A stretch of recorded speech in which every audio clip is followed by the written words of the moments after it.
Yo, what is up guys? It is your boy Lucidius back in the studio, cooking you up a brand new video, whipping this shit up like some sunny side eggs. Today's video is a banger, so stay tuned. But before I get to that, I just wanted to articulate how fucking annoying making these videos has been. I love making videos, but I had to repirate all the software. I sold everything. I only have a laptop now, so doing this is a little more difficult. But I had to relearn how to use these pirated softwares, Adobe Premiere and Photoshop, from some, God bless their souls, some Indians that I couldn't understand at all. Eventually I figured it out though, but that video I last put out took 2 days, and holy crap, 2 days to release a 2-minute video is kind of insane. But anyway guys, without further ado, let's jump right into this one. So if you have read the title, this is about the time me and my 2 good friends, Giuseppe and Connor, we will call for the sake of the video, did mushrooms at the movie theaters. And we all, sorry, not both, that implies 2, but we all had very different experiences, so I'm gonna get into it all. This all started on a beautiful gloomy day in Canada, because it often is, unfortunately, especially in the winter. It was the start of winter, so you could wear a hoodie still. It wasn't that bad. Perfect weather in my opinion, if it wasn't so gloomy and snowy. But we drove up to the spot where we can get these mushrooms, because they had proposed to me the day before that we do some mushrooms. And I'm always down to do psychedelics, That's just something I'll always do. Of course, it depends really on my headspace, mindset, and just how I'm feeling. But psychedelics I have nothing against, Drugs, I don't really fuck with everything else. Even weed is kind of, a slowdown or a vice of mine, you could say. But psychedelics are beautiful. So anyway, we drive up to the spot, we grab these mushroom chips, and that's what was so special about them. It wasn't just mushrooms. And when I say mushroom chips, it kind of implies the fact that they were an actual chip. They weren't. They were just dried mushrooms. Well, I mean, like all mushrooms, they're all dried, but they were mushrooms with like a coating and a flavoring all over them. I think I got ketchup flavor, we got some barbecue, and then we got like nacho flavor, which I don't know how well cheese and mushrooms fit together, but my boy didn't really have a problem chowing that shit down. And they were 3 different strains. The strain that I ended up eating was Blue Meanies, which are a decently potent yet beautiful strain. My boy Connor had some Golden Teachers. Those are pretty chill, maybe a little too chill, we'll get into that. And then my other boy, unfortunately, his porridge was too hot, you know what I mean? His mushrooms were a little too strong, and we're gonna get into that. So we buy all these mushrooms. He had some albino penis envies, that was the strain of his. And then afterwards, we drive and grab some weed from a separate dispensary because it was cheap as shit. It was also boof, like horrible. I would never smoke it. They just wanted to grab some for whatever reason. And afterwards, we head to the movie theaters, and this is when shit started to get a little bit fun. We crack into the mushrooms, we start eating them, and with B+ and Golden Teachers, the stems of the mushrooms are incredibly thin, so you don't really have a problem eating them. You don't taste the mushrooms.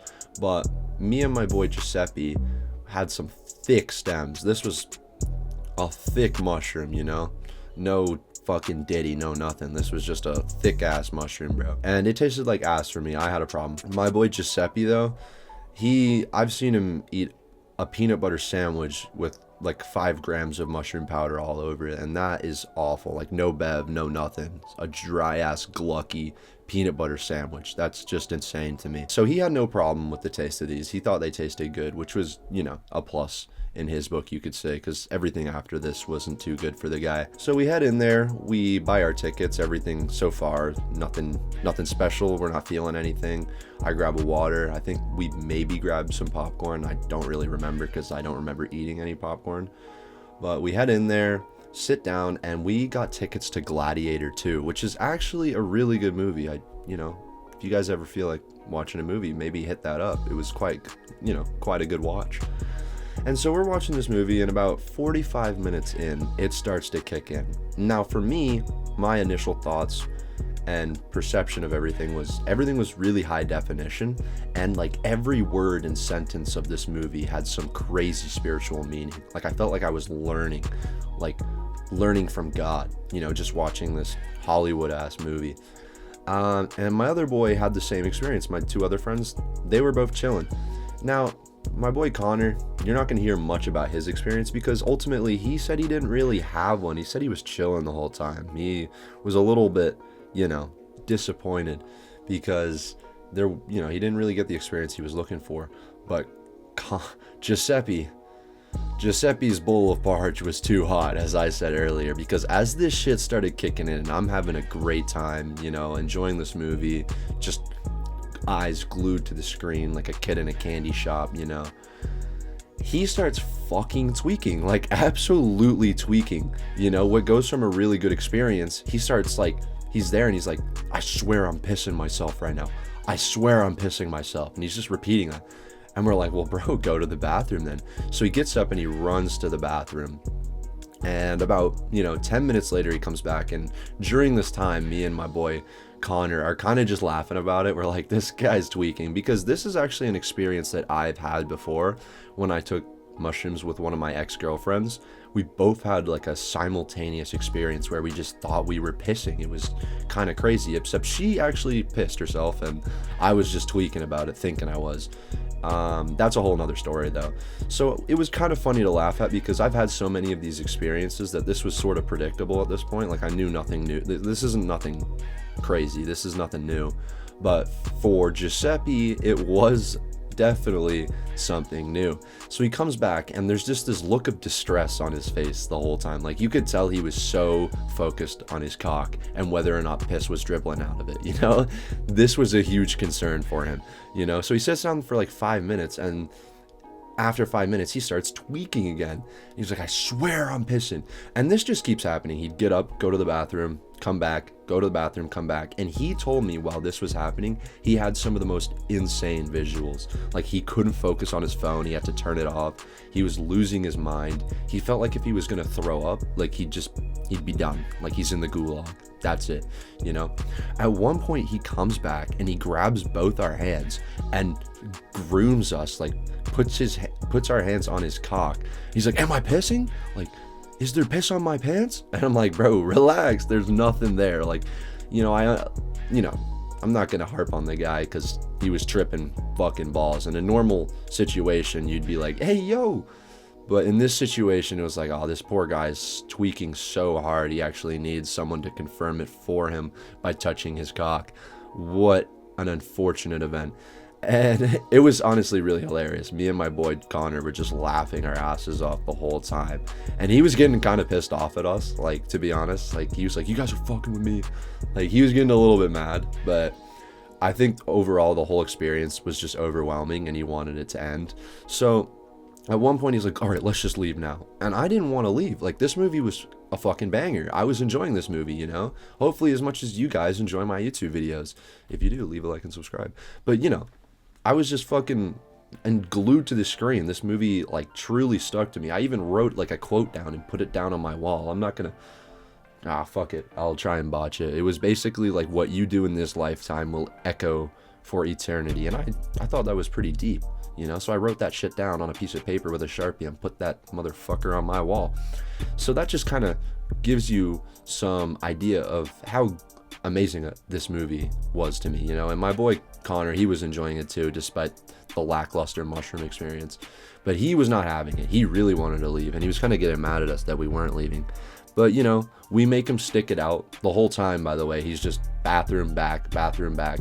We ended the movie without him. He was in the bathroom while the movie ended.